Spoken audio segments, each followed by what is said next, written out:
पुण्यामध्ये निसर्गप्रेमी डॉक्टरने इमारतीच्या टेरेसवरती बाग तयार केलेली आहे। डॉक्टर अंकुर पटवर्धन यांनी पश्चिम घाटातल्या दुर्लक्षित झालेल्या आणि अतिदुर्मिळ अशा वनस्पती जपण्यासाठी घराच्या टेरेसवरती एक मोठी बाग बनवली आहे। साधारण 400 ते 450 स्क्वेअर फूट जागेत पश्चिम घाटात आढळून येणाऱ्या सुमारे 80 पेक्षा जास्त दुर्मिळ वनस्पती, झाडं, झुडपं, वेली यांचं संवर्धन त्यांनी केलेलं आहे।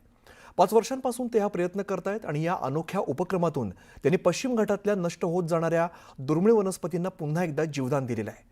जमिनीवरती वाढणारी ऑर्किड्स, मिकी माऊस, रानकोरांटी तसंच मुकुट अशा अनेक वनस्पतींचं संवर्धन आणि प्रचार करणं हा त्यांच्या उपक्रमाचा प्रमुख उद्देश आहे।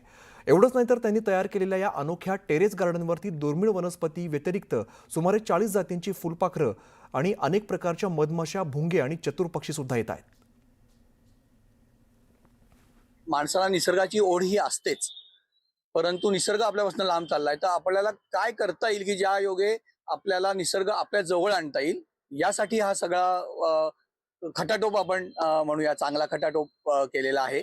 आणि याच्यामध्ये आम्ही पश्चिम घाटात फिरून ज्या वनस्पती पश्चिम घाटातनं नष्ट होत आहेत किंवा दुर्मिळ झालेल्या आहेत, त्यांचं संवर्धन कसं करता येईल, आणि ते सुद्धा घरच्या घरी।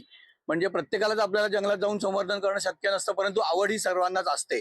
मग आपल्या बंगल्याच्या गच्चीवरती, इमारतीच्या आजूबाजूच्या बागांमध्ये, बाल्कनीमध्ये, टेरेसवर आपल्याला कुठल्या वनस्पती लावता येतील की ज्या योगे पर्यावरणाचं रक्षण पण होईल, आपली जीवनशैली पर्यावरण पूरक, ज्याला इको फ्रेंडली म्हणता येईल अशी पण होईल।